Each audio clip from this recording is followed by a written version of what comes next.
Hello everyone and welcome back to the Insight series. Now this week we are continuing with our athlete focus, and this week we are going into the world of triathlon with one of our own athletes, one of our own meta athletes, and that is Mr. Ferg Roberts, who is joining us at the bottom of the screen. But more importantly, Ferg has been in lockdown in France. He's currently in his flat in Grenoble. Ferg, how are you doing, buddy? Yeah, good, thanks. Not too bad. Yeah, just pretty similar to the UK, I think. Still kind of easing back into normal life. Maybe a little bit quicker in France now, actually. But yeah, good.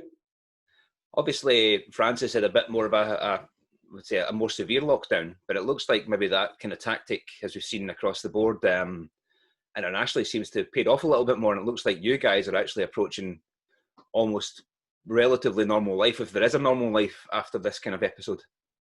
Yeah, I think so. I think we started the lockdown maybe a week after the UK. So, but we're in a strict lockdown for 9 weeks. So, like, we couldn't go outside really. Like, you could do a bit within the area if you had a certificate saying where you were going and kind of how long and where you'd come from. But yeah, it's certainly was strict 9 weeks, but it's 4 weeks ago now. So yeah, we've been getting back to kind of reality or normality. So yeah, it's a hard balance to strike, but I think that little bit more intense lockdown looks like that's potentially the way that a lot of governments have chosen, and it looks like it might have been the best way of doing it. Whereas in the UK, we've been a wee bit kind of, are we going to, and there's been lots of mixed messaging, whereas France just went, no, listen, we're shutting down, don't leave your house. You need a bit of paper to say where you're going, what you're doing. And we've seen it paying off now. I mean, now look at New Zealand. They've announced that they're kind of reopening as normal, but they shut their borders, which is fair enough. And they're about to be following suit pretty soon. But what was it like in that sort of weeks, Ferg? Was it pretty mental? Yeah, it was quite crazy. Like, I suppose it was just the same with you guys, but because we couldn't exit, a bit more cabin fever, and you had to find other ways to kind of distract yourself from the boredom and kind of the situation. But I mean, after 4 weeks, I subscribed to Zwift, so I became a Zwifter, and that certainly helped things. But no, I mean, yeah, it was quite, I don't know, it wasn't anything exciting, that's for sure. But yeah. Excitement has kind of left the building in the last 3 months. Yeah. Or what you do, unless you're, doing some kind of crazy work. I know that even like as far as all industry shut down. I mean, oil rigs are off. The whole thing, everything's totally changed. The society in itself has changed quite a lot in the last few months. But we obviously need to mention about this. Where is he? That guy, Finley. You brought your fantastic hair. How are we doing, mate? Yeah, good, thanks, Jimmy. Yeah, as usual, hair is just longer again. That's the trend. You need to get a lockdown haircut, I think. I do, but I think I'll see how long I can grow it. The athlete in me is almost turning into a challenge to see how long can I go. How many months can I get? You're not going for the beard. They held me back one day when we were Jimmy, Ferg, and a few other guys. We were doing a turbo and on Zwift, and the hair does not let the sweat out as well.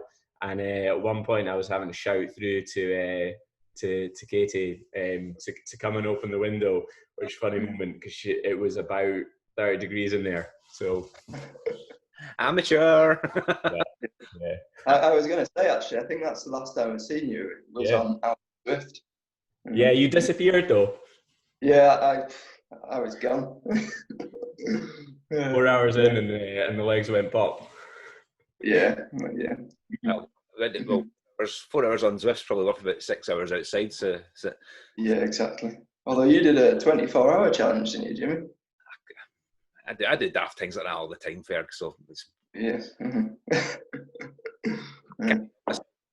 it's a vain attempt to stay relative in the crazy moving world. But obviously, you two guys have got quite a bit of history of each other, in both obviously being triathletes, and you've been through the whole spectrum, and you're now really, really focused on Ironman, would have been going to Kona this year.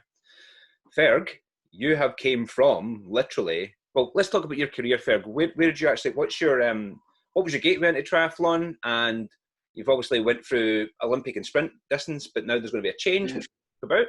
But give us a wee quick 5-minute elevator pitch of Ferg Roberts, the athlete. Okay, so I'm from Yorkshire originally. Got a Scottish mum, and my dad's English. And then I was brought into a really sporting family.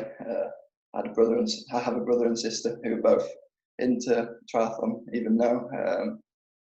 I started triathlon when I was about 11, so I've been doing it for 14 odd years. I kind of mixed it with a running career as well. Well, not career, just as a running hobby when I was a kid. I had a bit of success as a kind of junior level with running. And then I got back into triathlon when I was about 16. I went through the age group kind of system, and then got back into racing elite stuff. Had a podium at British Championships as a junior in the senior race in 2013. And then I decided to move to Stirling, the Performance Centre in Scotland. And I trained with the Triathlon Scotland squad there for 6 years, which brought me to 2018. And yeah, during that time, I kind of progressed from British Super Series level to kind of podiuming, and then got into European Cup racing, so ITU international stuff, and worked my way up through like European Cups, kind of as a general British athlete does. And then 2018, I was racing World Cups. I raced one World Cup, so I can't get too ahead of myself. And I had a kind of top 5 at European Cups, so kind of mixing it a little bit at the competitive end of European Cups. And then at the end of 2018, I decided that I wanted to go long distance, kind of switch over to 70.3 for 2019, just mainly because, one, I didn't think I was quite a good enough swimmer to ever kind of really knock on that front end of racing at ITU level, because the swim is, it's so hard at that level. And then I decided to switch over. Cycling and running have always been my strength. I've done that since I was a kid. And then 2019, that was my first year racing middle distance. You're being very modest, Ferg, about not talking about the multiple national titles you've got as well. Oh yeah, sorry, yeah. So in Triathlon Scotland, I've got national titles in kind of, what did I get? Duathlon, cross triathlon, sprint distance, and podiumed at Olympic distance and middle distance. Kind of podiumed at all kind of levels in Triathlon Scotland, Scottish champs. My first memories of you are watching you disappear about 100 meters up the track on at Stirling in the duathlon and the Scottish champs, and thinking no one's going to catch him today. So I thought you were going to say no one's stupid enough to set off at that speed. That too, with that hill that used to kick us at the start of that race. It's quite a brutal course, that, isn't it? I know, it's a shame they've changed that now, because that used to be one of the most honest run courses there was. I think it was. For anyone that's not done a duathlon before, it's much harder than triathlon is. So. Yeah, I don't like duathlon. I think my earliest duathlon at the British Elite Duathlon Champs as a junior, and I actually did surprisingly well, but it's painful. That second run, it's not nice. Yeah, absolutely. So, and did I ever race you at Aberfeldy? Because I did it once. We raced 1 year at Aberfeldy. Did you know? I thought you won that year. No, I came second. I led off the bike. And I got to 10k, and I went the wrong way on the run. That's right. And then when I came back on the course, Graham Stewart was just coming, so we started running together, and it just completely. It was my first time ever doing that distance. I think I was maybe 20 or 19, and yeah, I just completely blew up when that psychological kind of impact of seeing him after being in the front the whole day. But you and your brother have got a bit of a habit at that at Aberfeldy with that runs in the family, with him going the. going the wrong way. Yeah. But I guess that's the nature of that race. It's quite a crazy course, isn't it? So yeah. And that's sort of, you know, when you raced at Aberfeldy, and that was obviously quite a different distance. You're now moving to that distance now. What are you finding like sort of key differences are in terms of your training, and then obviously like moving up to, you know, that middle distance race? Because you continue to get coached by Andrew, by Woody. How have you sort of, you know, changed your approach to that? And what are your biggest learnings so far? Yeah, so I think kind of it was a big shock, first of all, I have to mention, going to racing that kind of longer distance. I struggled with it last year. I wouldn't say the training was wrong. It was just like the little things that add up, kind of like nutrition strategies. I didn't really train with nutrition throughout the whole winter, and that's a big learning. You must be able to say that yourself. That training with your nutrition is quite important. Certainly if you're trying to race at kind of that top end for a sustained period. So yeah, I think I was getting to kind of 60, 70k on the bike, and I had nothing left.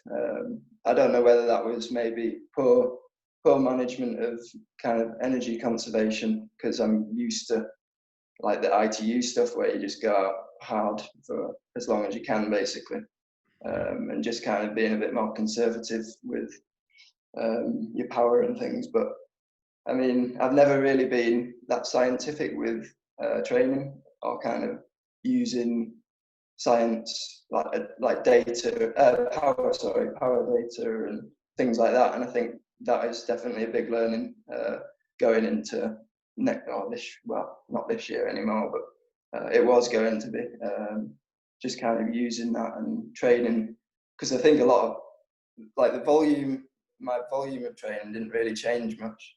It was more just kind of adjusting the amount of time that you're in a certain power zone, on the bike especially, and just kind of focusing on different race pacing rather than going all out in training or whatever. So it's a bit, I think there's certainly a lot that I can learn from last season, but there's a few things.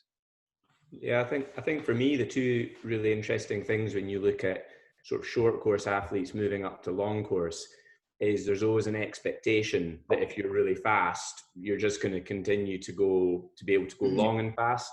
Yeah. And it doesn't always work out like that, as we've seen with, you know, Gomez ultimately, you know, in my eyes, the greatest triathlete that there's ever been, because of just his sheer consistency and like willpower. And you know, he's moved up to Ironman, and he's actually not, you know, he's obviously gone back and forward between ITU and Ironman, but he's, you know, it looks like, you know, he's going to maybe focus back again on short distance before going back to long again. And it's very much, you know, you've got to nail that nutrition.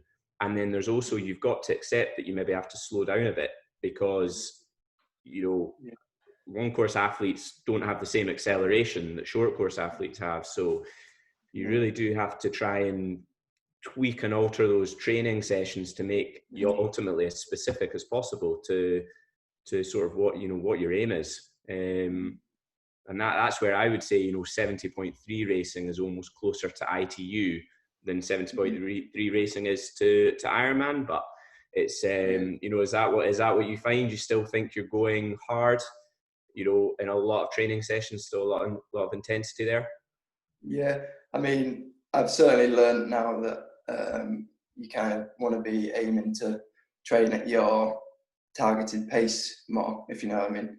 So, for example, running sessions, if you're doing a tempo run, you don't want it to be kind of like a tempo run is never obviously flat out, but your tempo run is more kind of off the bike, half marathon pace, rather than rather than feeling good, which is kind of what you go with at ITU, because in reality there's not really any barriers that can't be broken in ITU, if you know what I mean. You can always go harder or things like that, but yeah, in longer distance it's certainly more about just being conservative with the sessions, and kind of that gives you consistency, I suppose, as well. Yeah, absolutely. Do you think that's the same in cycling, Jimmy, as well, with that sort of, you know, relationship between short speed, fast crit racing, and then the longer stuff? Yeah.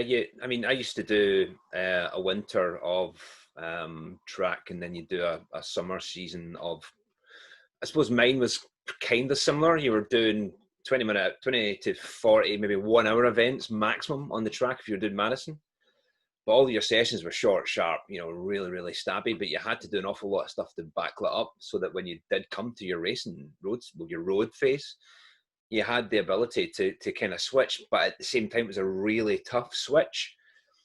And a lot of people, the minute you go from doing a track block, because you do put on a bit more muscle and you tend to carry a bit more weight, you notice you can't get up a bloody hill to save your life. You know, it's like, it's unreal. But also, your body's just been rifling through calories, and it's been rifling through sugars as the main energy source, because it has to. It's incredibly glycolytic. You know, in intense exercise, you need the volume of carbs and calories in your body to produce the power to propel the bike forward. Those top, you know, those top power bands or those top speeds. 60k an hour doesn't just happen, you know, with nothing. You know, and you're spending a lot of time at 60k an hour and above nowadays, way above. And the thing we always noticed, that when we came into our road phase, we had to really dial into that lower intensity, really, really building up that engine once again, and spending a lot of time sort of sub-maximally. And one of my old teammates, he's an absolute legend, Rob Hales, he used to say that off track, he only had 1 hour of zone 3 in him. And if he went over that 1 hour of zone 3, he had used far too much. He couldn't do zone 3. He'd be like really, really slow, or he'd be going flat out. Rob just couldn't do that middle part, and he put that down to basically a combination of the track, but obviously the way in which his body worked. He was an incredibly anaerobic athlete, and he made the best out of his strength. I mean, I remember the year he won the British Championships. He was just, the guy was ridiculous. You couldn't, it was the kind of time you could hear him coming with his big 808s on, and you would look the other way, just to see him attack. You're like, oh, what's that noise over there? Oh, go on. I can't do that. Leave it to someone else. But there was always that trade-off. And then again, when you go back to track, just changing that high intensity volume, because the frequency doesn't really change that much. It's just what you're doing changes. But going back to what you're saying, Ferg, about the way in which training hasn't actually changed that much, has it just been like bigger periods spent in like sweet spot and more threshold work that you've been doing on the bike and in the run work and pace and stuff like that? Or have you chopped down on all kind of like the high intensity, you know, like your VO2 efforts and stuff like that? Because you are feeling 70.3 on the bike totally different to a sprint or a 90, aren't you? Yeah, exactly. So kind of, I suppose, I'm spending more time at the sweet spot or tempo running, but yeah, sweet spot on the bike is kind of a lot longer efforts than what I was used to doing at ITU. Like ITU, you kind of focusing on that really high end power, which is I still do, but obviously like you need to do that if you're going to increase your all round cycling power. But just longer efforts, more like maybe kind of you're looking at 2 hours of work in a session rather than 45 minutes to an hour. So it's kind of just spending a lot longer period at relatively less power. I suppose. Yeah. I don't know.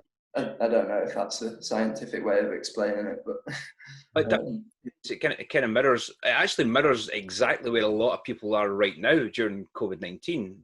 A lot of people that we've been working with, we've been pulling them back down and making them really on sweet spot and building. And the thing is, that felt quite easy, but it's like it's not. The number doesn't have to change. It's the duration and the muscular endurance and the calorific uptake. The difference between doing 10 minutes at sweet spot and 40 minutes is incredibly different because your muscles are under so much tension. And that there shows that there has been progression. And because they're so used to numbers, FTP has to get higher, this has to get higher, that you get so caught up in that bubble of FTP that training just below it is actually, that's where all the magic happens. You know, it's, you're training below FTP and above it, you very rarely, not really, but you don't spend as much time in threshold to actually make it better. You know, and it's probably across when you're running, you're either training under it, doing tempo, or you're doing over stuff for speed work. You're never really training at threshold, if that's it. But the thing is, as well, is that just makes your foundation so much stronger. And then suddenly you can ride everywhere at 40k an hour. And that's literally what happens when you do lots of sweet spot stuff. And it can be done day after day. I mean, I've literally just done a 5-week sweet spot block. I'm knackered. I've done like my last day go. Now with Cami, and he backed 4.5 hours, which wasn't quite in my program. I paid for that today. I'm still knackered. But basically changed the volume and the gaps and everything all around sweet spot, and going anything from sort of 85 to 95%. Never above it, very rarely below it. But when I was below it, it was for like 30 seconds or 2 minutes, and then back in for another 20-minute block, and then 2 minutes off. So you're just getting that little bit of respite off the muscles. But that's where the magic really, really happens. And again, it's just because it's not flat out sprinting doesn't mean it's not highly calorific. And I think that comes back to what you said at the start, is that you found that you were just your calorie consumption just wasn't on par with where it should have been. And that's indicative of you blowing after that 60-70k. But it's an easy mistake to make because you think you have to be going flat out. And obviously when you're racing and you're doing so many calculations on time gaps and how much time you can give to someone and how much you have to be ahead of someone before the next transition. There's more to it, you know, and that in itself takes energy. I mean, the brain runs on glycogen, you know, you need that there for your brain to work as well. So it's now, I think that was going to be one of my questions, the lessons learned, like Finlay said. It sounds like literally the calorific amount that you need to eat, it's went exponential now. I seen a post yesterday by Theo Geoghegan-Hart, who rides for Ineos. He's come all the way through the ranks of being a junior, all the way through a GB program, and he was talking about he was trying to consume 120 grams an hour. That's a lot, isn't it? That's like. What did you take on your first half Ironman? Was it, Ferg, about 20 grams an hour? Yeah, yeah, probably. I think, that's the biggest thing, isn't it? It's so individual, like nutrition strategies. Because someone I know, Elliot Smales, I think I remember speaking to him last year, and he says he has like 3 gels in total for half Ironman. Whereas if I did that, I would probably last to maybe 40k on the bike. Well, that's what I've realised. It's completely individual. And I think that's the biggest thing. Like, I just assumed that coming from ITU, where I didn't really take anything on, that maybe I wasn't that naive that I didn't think I won't need anything, but I certainly didn't think I would need as much as I did, or as much as I think I do. I think what really defines long distance racing, whether it's 70.3 or Ironman, is how economical you are, and that's your ability to utilize fuel at a hard intensity, and also how efficient you move at that intensity as well. Because, you know, it's not about how fast you can go. Everyone wants to go faster. It's actually, can you get to the speed you need to get at and, you know, hold that? Because actually, you know, a lot of people can run 320, 330 minute per Ks for, you know, a good amount of time, but can you run it for a half marathon off the bike in a 70.3? And you need to be efficient in your movement and also efficient in your fueling to be able to do that. And that's where I see some of the biggest differences are between ITU. So, you know, if you're, you know, obviously you could be on the bike in a 70.3 putting 30 watts, you know, more out than somebody else next to you that's the same weight. But if your position's not as good, then, you know, you could be going slower. And I know it's interesting in triathlon because we can adopt really any position we want and we can use anything we want on our bike. We're not governed by any rules. Is that, you know, is that something you're continuing to look at, and how you can make that element, much better for next season? What can you gain there? Yes, I think that's also another big thing that I can gain from. I mean, I suppose the difficulty with that in my position is kind of financial side of things. Like, I certainly don't have the access to it as some of the top guys. So yeah, it's just ways in which I can be smart with doing little tweaks myself, which is going to be the way in which I can go forward and kind of get better at that sort of stuff. So I think a lot of it will have to come from myself being knowledgeable and learning a lot about it, which I have been kind of reading about and trying to work on that. So what are the main things that, if you were to say, there's 3 key things that you could improve on in the bike without going into a wind tunnel, or without, all those things that you talk about that are really expensive? Are there some key things that you think, that's what I can really improve on, that I know will make me faster? Yeah, so definitely body position, like positioning on the bike. I spoke to, I think in Portugal, I went to Portugal this year, and Evan Oliphant was out. Jimmy, you know him, I think. Well, you do. And yeah, I showed him like a picture of me TTing last year, and he said like my hip angle was kind of completely wrong, and it was trapping something. I don't know the ins and outs of it, but basically, yeah, I need to kind of change the way that my hips are, because it's maybe impacting on the amount of power that I can push out, and certainly being comfortable for that amount of time. So yeah, that's one thing. What else on the bike? It's kind of a bit more gym work, like conditioning. Certainly being able to hold that position was a bit of a shock. Trying to hold be in the bars for that amount of time was something that I hadn't properly prepared for. So yeah, that's definitely 2 things, and then just overall getting more used to kind of holding that power for a sustained period. Yeah, I think it's obviously a balance, because you've got to be able to run off that position as well. Mm-hmm. But it is interesting in triathlon where it is incredible the power that people are putting out in very aggressive positions, and they're very aerodynamic, and you look at the times over the last few years, and they're just getting quicker and quicker and quicker. And ultimately it's just because fields are stronger and there's just more guys in better positions, isn't it? So, the level of racing in 70.3 is just, it's unbelievable, isn't it? It's, there's so many good British guys as well. Yeah, there's just a lot more people doing it, and there's a lot more knowledge and science going into it nowadays. So yeah, that's just bringing it on massively, and the bike is the area where it is improving the most. Definitely. Cool. So we've got maybe 5 minutes left, Ferg, to chat about a few other bits and bobs, but we might have a chat offline about some of the stuff you're talking about there, and seeing which ways we can keep on helping you and supporting you with that, mate. Definitely, it's some key things there that I think we could probably help you out with, but we'll speak about that off. Yeah, I'm actually moving back to the UK in the end of summer, so, well, if I'm allowed with the whole situation, but yeah, I was just out here for a year, so yeah, I'll be back. Hopefully get some tips off you guys.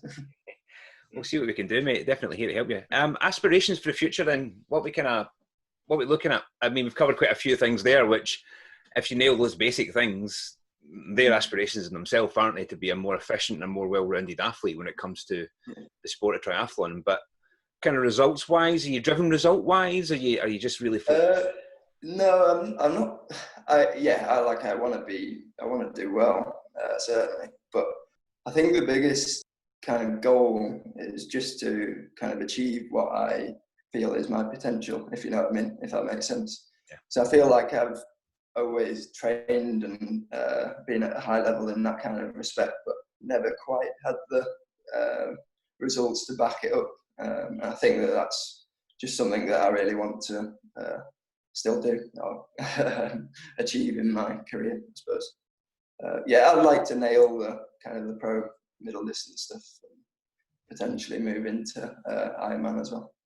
I think the one thing which comes up every time when I have a conversation like this with anyone which you've spoke about this sort of thing, and it's not always the success which leads to development. It's very much the mistakes that you make, and that's where the lessons get learned. When you lose or you make a mistake, you ponder on it, and when you get a success, you just celebrate it, and it is what it is. It was just great, and although there's a lot of luck involved in both of those scenarios, it's really the failure where it's really important to understand that it's not failure. It's a chance for you to really dial into what happened and see where you can pick out those parts that you could have done better.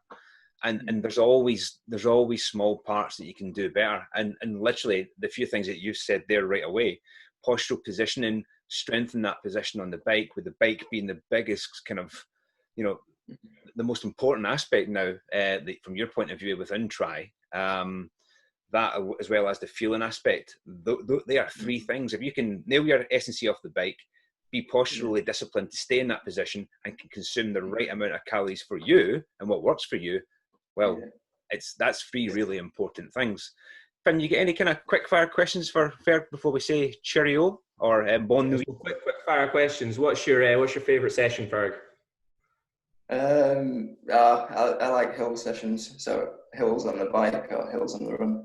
I think it's kind of the best way of getting bang for your buck, as it is, as it were. Like without kind of, I think, hill sessions when you're running, there's a less injury risk and you get a lot of power gain from it, and same with on the bike. Yeah, absolutely, and that's a really good tip for people to do more of that, because they're afraid of doing that, but they should. Yeah. Certainly, like during this coronavirus, I think it's a really good way just to build an underlying strength, and certainly even for ITU, like hill reps on the bike is like really specific to that out of the swim kind of power that you need to be holding on the bike. I think it's a really good way to gain a bit of power, and it certainly builds up your strength and engine. Absolutely. That's a great tip. Right, nice one. Ferg, thank you for your time today, and thanks for we will catch. Very good. See you soon. Bye. Thank you. Finn, once again, thanks for joining us. Take care, Finn. You look after that haircut. Ferg, all the best down in France, and we'll catch up soon, mate. Thanks for your time. And see you soon. Bye. Cheers, mate.